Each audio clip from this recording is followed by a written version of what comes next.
semua, perkenalkan nama saya Rika Rahma Amalia sebagai Alfa 01. Oke teman-teman, perkenalkan nama saya Ahmad Behaki dari Alfa 02. Halo kawan-kawan, perkenalkan nama gue Raffi Difatur Rahman Nur dari Alfa 03. Halo teman-teman, aku Suci Rahmayani dari Alfa 04. Halo teman-teman, aku Nadia Anastasia dari Alfa 05. Halo guys, aku Novia Putri Cahyani dari Alfa 06. Pi, apa Pi? Masuk gue lagi baca web tuh. Pi, lu mau ini gak? Lu percaya kebal gak? Percaya sih kan gue lebal. Lu mau kebal gak? Gimana caranya? Coba ya baca. Ini, bismillah 3 kali. Betul ini. Bismillahirrahmanirrahim. Ini kebal gak? Oh my god, oh my god. Kebal sih? Bahaya. Ngapain sih? Boleh gitu ih. Enggak sih Raffi, ini mau kebal katanya. Gak boleh, bahaya itu. Lu tau gak sih berita yang di Depok? Kenapa emang? Berita apa? Berita apa? Iya, berita yang anak membunuh ibunya sampai 50 tusuk. Wih, Kalau lu bongkar Gimana banget sih? sih? Gila. Kok bisa? Ya kan, parah banget kan? Gegara dia tuh sakit hati sama omongan ibunya. Soalnya ibunya ngomong gini nih, lo tuh dari lahir sampai detik ini sebutin apa aja yang bikin orang tuamu bangga. Kayak wah, Oh my god. Speechless banget ya sih. A few minutes later. Tapi btw kalian tau gak sih apa bedanya dari penyidik sama penyelidikan itu? Kalian tau gak sih kalian? Lu tahu Pi? Gue mah taunya cuma risau doang.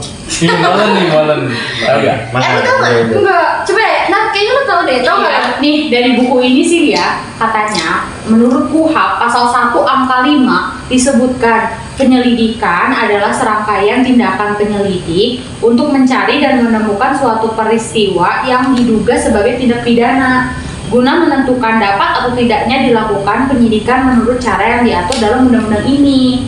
Penyelidikan harus dilakukan sebelum proses penyidikan loh.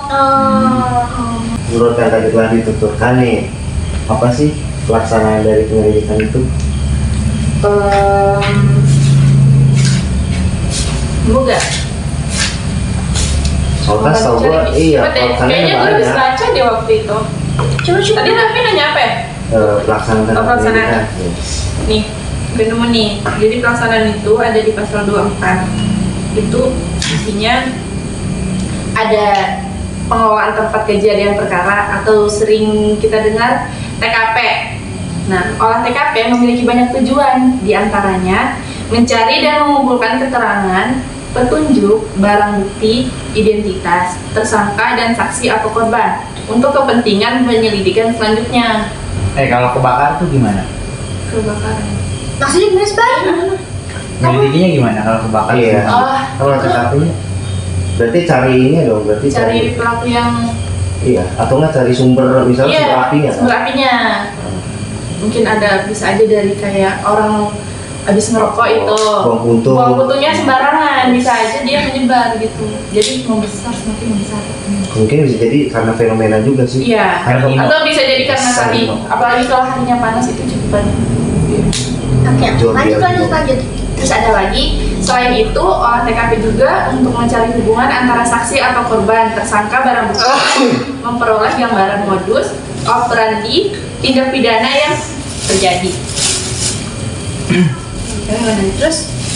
Terusnya ada pengamatan atau observasi, melakukan pengawasan terhadap objek, tempat, dan lingkungan tertentu untuk mendapatkan informasi-informasi yang dibutuhkan dan mendapatkan kejelasan atau informasi-informasi yang sudah ada berdasarkan pengetahuan dan gagasan yang diketahui sebelumnya. Itu kayak intel nggak sih yang biasa Iya. dagang gitu? Iya, kayak mereka nyamar. Karena kan penyamaran gitu kan. Terus ada lagi itu wawancara atau interview. Tujuan dari wawancara adalah mendapatkan keterangan dari pihak-pihak tertentu melalui teknik wawancara secara tertutup maupun terbuka dan mendapatkan kejelasan dugaan tindak pidana yang terjadi dengan cara mencari jawaban atas pertanyaan siapa, apa, di mana, dengan siapa, mengapa, bagaimana, dan di mana. Oh, berarti bisa. nanyanya sama saksi. Iya, bisa saksi mata di setempat kan. Tapi pernah lihat gak yang itu, yang nenek-nenek tuh? Apa? Yang Yang digentong itu betul. Yang nenek-nenek yang itu kan. Gue nggak tahu itu nggak benar. Gue tahu yang di berita itu kan. Iya. Tapi mau lesan. Iya gitu ya. Oh, kata gue teh. Berapa dah? Iya itu kan. Kayak gitu. Ya. Lanjut ya. Ada lagi tuh pembuntutan. Yang pertama itu mengikuti seseorang yang diduga sebagai pelaku tindak pidana atau orang lain yang dapat mengarahkan kepada pelaku tindak pidana. Lalu yang kedua mencari tahu aktivitas, kebiasaan, lingkungan atau jaringan pelaku tindak pidana dan mengikuti distribusi barang atau tempat penyimpanan barang hasil kejahatan. Biasanya itu kayak bandar nggak sih? Bandar narkoba gitu. Benar. Bisa jadi. Kayak misalnya dia melakukan ekstraksi atau mungkin nyimpan pil ke dalam sesuatu kontainer atau mungkin ke dalam sesuatu unit gitu kan. Di ini Pak, di net tuh Pak 86 kan sih? Iya, di Remas Street. Nah pernah gue lihat kan tuh ada operasi itu, ada pemuda bawa garam,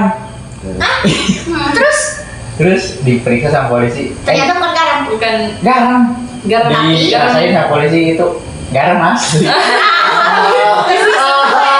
Heboh sabu. Oh, I know. Jadi polisi tuh curiga ya. Selanjutnya itu ada pelacakan. Pelacakan itu dipergunakan untuk mencari dan mengikuti keberadaan pelaku tindak pidana dengan menggunakan teknologi informasi, melakukan pelacakan melalui kerjasama dengan Interpol, kementerian, lembaga, badan, komisi, instansi terkait dan melakukan pelacakan aliran dana yang diduga dari hasil kejahatan. Kayak korupsi gitu ya, pencucian uang tadi. Lalu ya, Ternyata kayak ini juga nggak Money sih? laundering. Kayak ini hacker kan itu yang untuk menangani kasus tersebut kan cyber security. oh iya. Lanjut ya. Lalu ada penyamaran. Pada umumnya, perbuatan penyamaran dilakukan dengan cara yang pertama itu menyusup di dalam lingkungan tertentu tanpa diketahui identitasnya untuk memperoleh bahan keterangan atau informasi. Terus itu menyatu dengan kelompok tertentu untuk memperoleh peran dari kelompok tersebut guna mengetahui aktivitas para pelaku tindak pidana dan khusus untuk tindak pidana narkoba. Dapat digunakan teknik penyamaran sebagai calon pembeli, penyamaran untuk dapat melibatkan diri dalam distribusi narkoba sampai tempat tertentu, penyamaran disertai penindakan atau pemberantasan. Tapi ada tau gue pernah denger tuh penyamaran paling halus ya. Ada seorang polwan gitu, ada kejahatan apa ya lupa tuh. Kan polwan tuh ngedeketin cowok ya. Oh, I know. Yang ngajak ternyata nikah. dia itu mafia kan? Ngajak nikah kan? Iya, terus ini kan Nah, dia. Pas akad tuh ditangkap. Iya kan? Itu Gue pernah denger. Parah banget sih. sakit banget gak sih? Iya. Seenggaknya yang jadi mafianya sakit hati banget. Iya. Ternyata bukan cinta gitu. Ternyata emang motifnya tuh Iya. emang buat penangkapan Tuh, aja. gara-gara wanita guys. Iya. Ya, ternyata. Jangan mudah percaya sama Lanjut. wanita. Ya boleh, itu mah gimana persepsi masing-masing. Iya. Lanjut ya. Yang terakhir itu ada penelitian dan analisis dokumen yang dilakukan terhadap kasus-kasus tertentu dengan cara yang pertama mengumpulir dokumen yang diduga ada kaitan dengan tindak pidana dan meneliti dan menganalisis dokumen yang diperoleh guna menyusun anatomi perkara tindak pidana serta modus operandinya. Itu apa tuh? Enggak kurang. Apa ya? Kayak misalnya gini loh, kayak Nah. lu kayak misalnya punya tanah, tiba-tiba tanah itu dipakai orang. Nah kemudian tanah itu Kalau dokumen ininya apa? Suratnya apa gimana? bukan. Jadi dokumen itu kan ibaratnya kalau di perdata kan disebutnya hak milik kan. Nah jadi banyak terjadi fenomena di beberapa dekade ini. Contohnya adalah seperti kalau kalian sering lihat banyak lahan yang terdapat, tahu nggak, tanpa perantara, dijual tanpa perantara kan. Nah, itu tuh kebanyakan banyak kasusnya. Kalau gitu. Nah, tahu sih itu lebih kebanyakan ya kayak mafia tanah lah, ya, tepatnya lah. Jadi dia ingin mengambil hak orang lain kan, dengan cara apapun lah istilahnya lah. Dan yang telah disebutkan tadi dokumen apa tadi? Dokumen yang diduga ada kaitannya dengan tindak pidana. Iya, dokumen tindak pidana itu kan bisa jadi kayak misalnya lu ngejual sesuatu nih, nah lu nggak tahu dokumen itu apa, cuman lu bisa jadi lu dihipnotis untuk menandatangani dokumen tersebut. Iya. Nah, itu Jadi kita nggak tahu isinya. yes, of course. Oke, lanjut. Udah. Ya, pada dasarnya tugas penyelidik dan penyelidikan perkara adalah mencari kebenaran material. Oke, I see. Oke.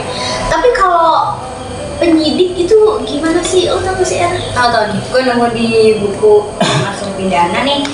Kalau tadi kan udah ngejelasin tentang penyelidik nih ya. Kalau penyidik itu mengacu pada ketentuan pasal 1 angka 2 Kitab Undang-Undang Hukum Acara Pidana. Kalau penyidikan itu adalah serangkaian tindakan penyidik dalam hal dan menurut acara yang diatur dalam undang-undang ini untuk mencari serta mengumpulkan bukti yang dengan bukti itu membuat terang tentang tindak pidana yang terjadi dan guna menemukan tersangkanya.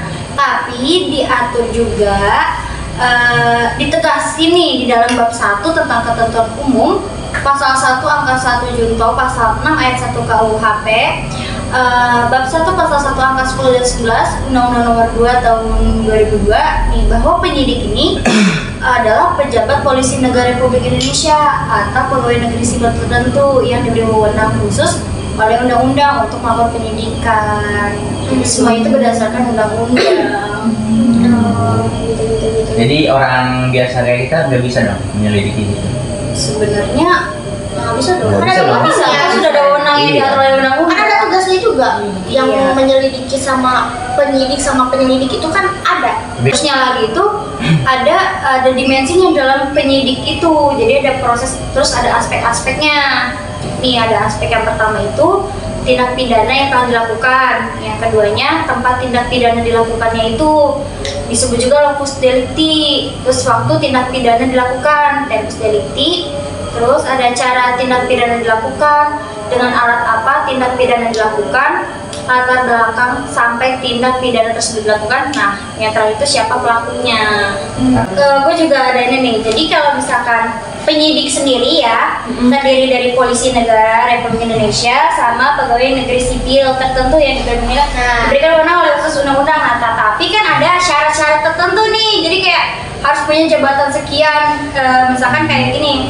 Kalau misalkan berdasarkan ketentuan pasal 6 ayat 2 KUHP dan pasal 2 ayat 1 peraturan pemerintah nomor 27 tahun 1983 tentang pelaksanaan KUHP, dapat disebutkan bahwa syarat kepangkatan pejabat polisi negara RI itu sekurang-kurangnya pembantu letnan 2 polisi.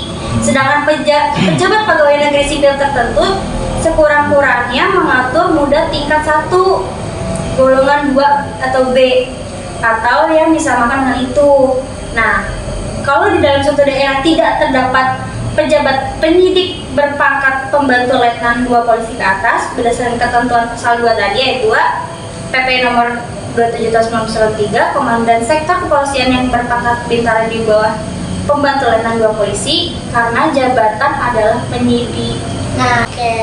Tapi kalau misalkan nyinggung tentang kewenangan nih, pasti kan ada kewenangan nih. Kewenangan penyidik sama penyelidik itu apa sih? Coba dong. Jadi kan udah diperjelas Iya, penyidik. coba dong, Rak, baik lu. Tapi kita Perasaan ada deh di pasal 7 KUHP. Nah, apa Tapi tuh? di buku kayaknya. Ada nggak?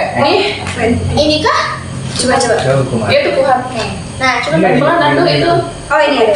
Yang di itu dikirim. Coba cari dulu, ada nggak? Ada di situ kok. Oke. Di mana ya? Lupa dikit. Yang mana sih Rap dulu tuh? Yang ini nih ada. Nih, jadi adapun kalau dilihat dari tugas dan wewenang penyidik berdasarkan ketentuan pasal 7 KUHP dapat berupa. Nah, jadi di sini tuh ada 2 ya. Yang pertama tuh ini penyidik pejabat polisi negara Republik Indonesia karena kewajibannya mempunyai tugas dan wewenang. Nah, yang kedua itu penyidik pejabat pegawai negara sipil PPPNS tertentu yang diberi wewenang khusus oleh undang-undang yang mempunyai tugas dan wewenang. Nah, yang pertama tuh penyidik pejabat polisi negara Republik Indonesia. Nah, wewenangnya itu ada kira-kira 10 di sini nih.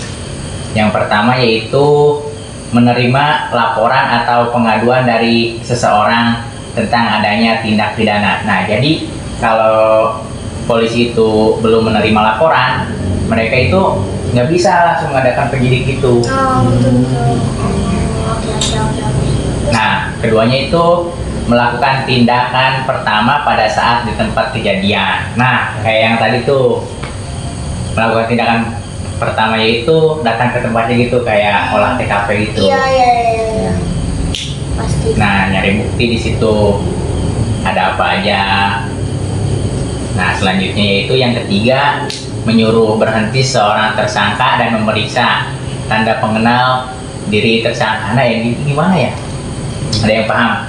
Menyuruh berhenti seseorang tersangka dan memeriksa tanda pengenal diri tersangka. Nah, karena gini loh kan, di dalam misalnya kepolisian atau mungkin itu kan sudah mendapatkan kayak misalnya sosialisasi mungkin pendidikan untuk mengetahui ilmu tentang tersangka atau mungkin crime lah lebih tepatnya ya, kriminologi lah. Oh, mungkin berarti kan ini wewenangnya menyuruh berhenti seorang tersangka. Nah, berarti di situ udah ada tanda pengenalnya gitu, kayak sidik jari mungkin ya? Maybe, mungkin bisa sidik jari atau mungkin kan banyak juga yang mungkin dari tinggi badan atau mungkin dari rambut, banyak hal lah. Iya, seperti rambutnya bisa. Kalau kuku bisa buat tes DNA gitu. Bisa karena itu kan ini identitas. Yes, of course man. Nah, selanjutnya tuh yang keempat, melakukan penangkapan, penahanan, penggeledahan dan penyitaan. Nah, setelah buktinya terkumpul gitu ya. Nah, mereka tuh memiliki kewenangan untuk melakukan penangkapan, penahanan, penggeledahan dan penyitaan. Misal si Raffi itu terdeteksi membawa sebuah obat-obatan terlarang gitu ya. Nah, kalau ditemukan gitu, bisa aja ditangkap, ditahan, digeledah, disita barangnya gitu. Setuju. Itu gitu. Jadi intinya pengumpulan barang bukti dulu ya. Iya, yang paling penting tuh. Oke. Jadi yang kelima itu melakukan pemeriksaan dan penyitaan surat. Nah, itu wewenang polisi sendiri. Yang keenam, mengambil sidik jari dan memotret seseorang. Nah, jadi di tempat kejadian perkara itu polisi yang menyidik itu memeriksa sidik jari. Kan biasanya pakai apa tuh, Rap? Ada alatnya itu bukan sih? Ada. Ada alat namanya tap scanner. Tap scanner. Yes. Nah, di situ dan memotret seseorang itu. Nah, yang ketujuh yaitu memanggil orang untuk didengar dan diperiksa sebagai tersangka atau saksi. Nah, kayak yang tadi tuh, yang ibu-ibu tuh nemu mayat ketong, kayak gitu. Iya. Ada. Nanti lihat deh. Nemu mayat di ketong ya? Di TV One ya. Nenek-nenek tuh. Nah, selanjutnya yang ke-8 tuh mendatangkan orang ahli yang diperlukan dalam hubungannya dengan pemeriksaan perkara. Seperti inilah kayak misalnya lebih ke spesialis kriminologi. Iya, gitu bisa. Enjoy. Ahli itu juga nggak sih apa? Anjing pelacak gitu. Yes. Ya, hewan. Juga bisa jadi. Bisa anjing, bisa burung. Kayak hewan lacak lah. Nah, sekarang yang 9 itu mengadakan penghentian penyidikan. Ya, kalau udah beres tuh, ya udah kali ya. Clear ya? Clear. Nah, yang terakhir tuh yang ke-10 mengadakan tindakan lain menurut hukum yang bertanggung jawab. Nah, Kan ada 2 tuh tadi kata lu, Bay. Iya. Pegawai negeri sipil apa? jadi Pegawai negeri sipil penyidik pejabat pegawai negeri sipil (PPNS) tertentu yang diberi wewenang khusus oleh undang-undang mempunyai tugas dan wewenang berupa berdasarkan ketentuan pasal 7 ayat 2 KUHP mempunyai tugas dan wewenang sesuai dengan undang-undang yang menjadi dasar hukumnya masing-masing dan dalam pelaksanaan tugasnya berada di bawah koordinasi pengawasan penyidik tersebut sebagaimana ditentukan dalam pasal 6 ayat 1 huruf A KUHP. Walaupun secara teoritik dikatakan demikian, ternyata terhadap penyidik PPNS dalam praktik pernah menimbulkan berbagai penafsiran, khususnya mengenai pemberitahuan dimulainya penyidikan dan penyampaian hasil penyidikan. Coba Raffi lanjut. Gimana nih kalau penyelidikan ya. Penyelidikan tuh, gue nggak tahu sih. Penyidikan tuh Penyidikan. cukup berbeda ya. Beda. Contohnya seperti ini aja dah. Kalau misalnya penyidikan kan PNS juga memumpuni lah untuk melakukan hal tersebut kan. Kalau misalnya penyidikan itu kan hanya polisi saja yang boleh ya. 2 sama PNS penyidikan. Terus penyidikan. Kalau penyidikan Penyidikan satu doang. Yes, karena di dalam penyidikan itu kan hanya peristiwa-peristiwa, tidak adanya seperti persidangan yang dilakukan oleh penyidikan yang tadi telah disampaikan dengan misalnya memutuskan tindakan lain ya kan. Nah selanjutnya kan pemenang penyelidikan itu kan ada di Undang-Undang Kepolisian ya, di Undang-Undang Nomor 2 tahun 2002, maaf ya. Jadi dalam pasal 5 itu menyebutkan ya bahwa kepolisian negara Republik Indonesia merupakan alat negara yang berperan dalam memelihara keamanan, ketertiban masyarakat, menegakkan hukum serta memberikan perlindungan, pengayoman dan pelayanan kepada masyarakat dalam rangka terpelihara keamanan dalam negeri. Jadi kepolisian ini menjunjung juga kepentingan hukum dan kepentingan masyarakat gitu loh. Yang kedua, Kepolisian Negeri Republik Indonesia adalah kepolisian nasional dalam melaksanakan perannya merupakan satu kesatuan. Yang ketiga, fungsi kepolisian. Itu yang kedua kan untuk nasional. Kalau kepolisian nasional kalau misal ini apa? Kita kehilangan barang itu yang koneksinya di luar negeri gimana tuh? Kan itu hanya untuk nasional doang polisi itu. Apakah bisa polisi melakukan penyelidikan di sono di luar negeri? Nah kalau itu sih bisa nih. Yang pertama kalau untuk hal tersebut sih, yang pertama bisa melibatkan Kemenkumham, terus bisa melibatkan TNI karena TNI yang bertugas juga sebagai pertahanan kan. Iya. Nah bisa juga polisi yang disuruh, yang intinya yang memumpuni untuk melakukan hal tersebut lah kan. Nah, ya benar. Lanjut, yang ketiga, fungsi kepolisian adalah salah satu fungsi pemerintah negara di bidang pemeliharaan keamanan dan ketertiban masyarakat, penegakan hukum, perlindungan, pengayoman, pelayanan kepada masyarakat. Itu seperti yang pertama tadi sih sebenarnya. Dan berdasarkan pasal 13, tugas pokok kepolisian negara Republik Indonesia adalah A. Memelihara keamanan dan ketertiban masyarakat. Nah, sudah pastikan. B. Menegakkan hukum. C. Memberikan perlindungan, pengayoman dan pelayanan kepada masyarakat. Itu sebenarnya sama sih sama undang-undang Penyidikan yang pasal 7 tadi. Iya, hampir sama sebenarnya ya. Yang kelima, lebih lanjut disebutkan pada pasal 14 dalam melaksanakan tugas pokok sebagaimana dimaksud dalam pasal 13, kepolisian negara Republik Indonesia bertugas A. Melaksanakan pengaturan, penjagaan, pengawalan, dan patroli terhadap kegiatan masyarakat dan pemerintah sesuai kebutuhan. Jadi misalnya di tempat Anda nih terjadi huru-hara seperti balap liar, ya bisa. Itu bisa diminta lu buat laporan ke polisi untuk menjaga lokasi tersebut. Menyelenggarakan segala kegiatan dalam menjamin keamanan, ketertiban, dan kelancaran lalu lintas di jalan. Jadi gini loh, kalau kepolisian juga kan kayak razia gitu. Gimana sih di jalan? Itu. Gitu. Satu. Nah, dulu kan itu Pi, waktu saya belum punya SIM itu, saya takut gitu Pi kalau gitu. Tapi sekarang kawan udah bikin SIM gitu. Tapi nggak nemu razia gitu. Itu Kan nyari tempat. Iya, pengen ngetes gitu ya. Meningkatkan bener sih. sombongan Iya. Bener. Contohnya juga kan seperti ini loh, ibaratnya macet nih, misalnya lampu merah nih, tapi kan tetap kalau misalnya ada kepolisian yang menjaga kan tetap lampu merah tetap boleh jalan kan. Nah, itu kan untuk menjamin ini loh keamanan juga sama keberlangsungan masyarakat tersebut kan. Iya. C. Memelihara masyarakat untuk meningkatkan partisipasi masyarakat, kesadaran hukum masyarakat serta ketaatan warga negara hukum dan peraturan perundang-undangan. Berarti mencegah, menekan angka kriminal juga ya? Iya. Jadi dengan adanya hukum itu. Iya. Dan ada hukum material juga kan. Jadi ibaratnya udah nggak hitam putih kayak zaman IR itu. Iya. Ini dia Irland, Regimen. Nah, eta. Inland. Nah, D. Turut serta dalam pembinaan hukum nasional seperti memberikan sosialisasi kepada warganya. Nah, E. Memelihara ketertiban dan menjamin keamanan umum. F.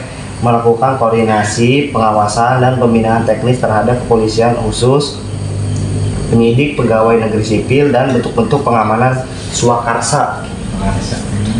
Ada yang tahu nggak swakarsa itu apa? Enggak. Ada yang tahu ya? Ya udah. Coba cari tahu. Cari dong. Penasaran. Masa nggak dicari? Apa? Swakarsa. Sakarsa. Ini kita banyak nemu kata-kata asing ya sebenarnya. Iya.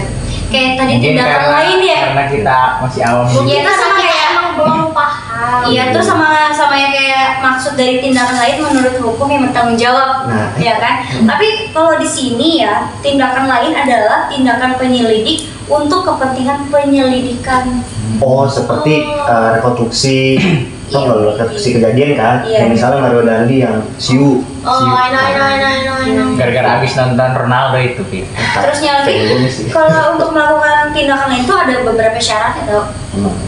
Nih, jadi itu ada 5 syaratnya. Terus kayak yang pertama tuh tidak bertentangan dengan suatu aturan hukum. Yang kedua, selaras dengan kewajiban hukum yang mengharuskan dilakukan tindakan jabatan. Yang ketiga, tindakan itu harus patut dan masuk akal dan termasuk dalam lingkungan jabatannya. Yang keempat, atas pertimbangan yang layak berdasarkan keadaan memaksa. Yang kelimanya, menghormati hak asasi manusia.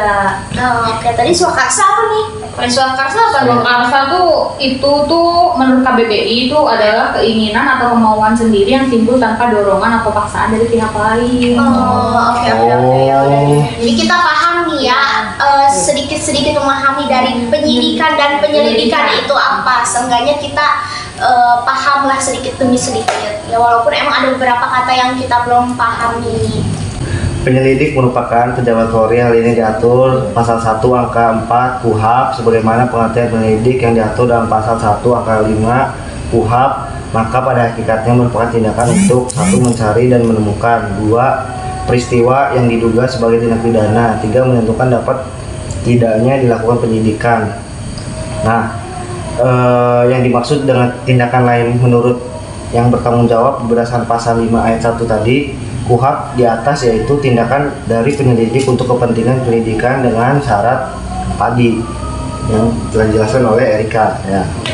Nah, jadi latar belakang ya atau motivasi atau urgensi KUHP mengatur fungsi penyidikan, yaitu adanya perlindungan dan jaminan terhadap hak asasi manusia. Iya benar. Jadi ya latar belakangnya intinya fungsi tujuan KUHP lah kata yang tadi dijelaskan oleh Pak Dadang. Oke. Singkat kan? Masih. Dengan demikian, sebelum melangkah lebih lanjut melakukan penyidikan dengan konsistensi yang dilakukan tidak upaya paksa yang berupa penangkapan, penahanan, penggeledahan atau penyitaan, perlu dilakukan dulu proses penyidikan sehingga didapat fakta-fakta yang mendekati kebenaran, ya kan? Nah, Kalau ini 50-50 kalau 50-50 apa ya? itunya tidak ada kebenaran gitu. Ya, terus dilakukan penyidikan sampai benar-benar menemukan Titik ibarat ya misalnya 100 banding 99 eta gitu. Oke. Latar belakang atau pertimbangan diaturnya pejabat penyidik membantu ini pada pokoknya adalah terbatasnya tenaga kepolisian. Jadi unit kepolisian di Indonesia itu sebenarnya yang kalian lihat kan banyak kan, Makanya tentunya ya yang mau daftar juga banyak. cuman ya faktualnya ya empiris atau data empirisnya sedikit, malah kurang Kurang dari kuota atau apa itu? Yang nggak keterima. kurang dari kebutuhan ya. Misalnya kan jadi setiap hari atau mungkin tiap bulan pasti ada acara-acara tersebut kan, misalnya kayak presiden datang atau Atau mungkin dikawal gitu. atau mungkin KTT ASEAN kemarin kan. Nah itu kan perlu pejabat ini kan apa tenaga Polri kan untuk mengawal hal tersebut ya kan. Nah gitu. Nah, sekarang ini sudah diundang-undangkan nomor 2 tahun 2000 tentang Kepolisian Republik Indonesia lembaran 2 tambahan lembaran nomor 4168 untuk selanjutnya diangkat UU Kepolisian. UU Kepolisian ini menggantikan Undang-Undang nomor 28 tahun 1997 tentang Kepolisian Negara Republik Indonesia. Perbedaan mendasar dari kedua undang-undang tersebut yang melalui UU Polisi, aparat kepolisian tunduk pada peradilan umum. Ya kan? Karena dia tidak mumpuni lah untuk menjadi susah hakim atau menuntut jaksa kan. Nah. Perbedaan mendasar itu kan. Aparat kepolisian tunduk pada peradilan umum. Nah, sedangkan menurut Undang-Undang Nomor 28 Tahun 1997 tentang Kepolisian Negara Republik Indonesia, aparat kepolisian tunduk pada peradilan militer. Jadi kepolisian itu punya peradilan sendiri kan, tidak gabung dengan kita yang masuk peradilan umum. Iya, jelas. Nah, di sini saya akan memberikan skemanya lah dalam penyelidikan. Nah, jadi yang pertama ada dilakukan penyidikan. Penyidikan itu kan bisa terjadi karena adanya laporan, pengaduan, atau mengetahui sendiri kan. Nah, selanjutnya dari 3 itu kan karena polisi diberikan wewenang untuk menyelidiki. Nah, dilakukanlah penyelidikan. Nah, di dalam penyelidikan itu kan ada ini. Jadi ada penyelidikan yang menunggu perintah, ada penyelidikan yang dengan tidak menunggu perintah gitu kan, langsung itu. Nah, setelah itu langsung dilakukan penyidikan. Nah, setelah penyidikan lalu dilakukan penyidikan. Perlu catat di sini bahwa tidak setiap tindak pidana perlu fungsi penyelidikan. Artinya dalam hal suatu perkara atau kasus sudah tertangkap. Nah, kalau udah tertangkap ya udah mulai tinggal penyidikan, tinggal peradilan gitu loh. Maka tidak perlu dilakukan penyidikan, langsung dilakukan penyidikan. Hal ini disebabkan dengan adanya tertangkap tangan, misalnya nyuri, gebugin, enjoy gitu. Nah, satu sudah jelas tindak pidananya nyuri, ya kan? Sudah ada barang bukti yang motor. Sudah jelas pelakunya. Kalau nyuri ini gimana? Nyuri hati orang. Itu bisa bunuh-bunuhan. Iya, itu malu ya. Parah itu. Pencuriannya jam. Terus gimana ya kawan-kawan? Apa kalian ada yang misalnya belum mengerti atau mungkin apa gitu kan? Aman. Thank you for watching. Bye. Jadi guys, terima kasih sekian dari kami. Thank you guys for watching.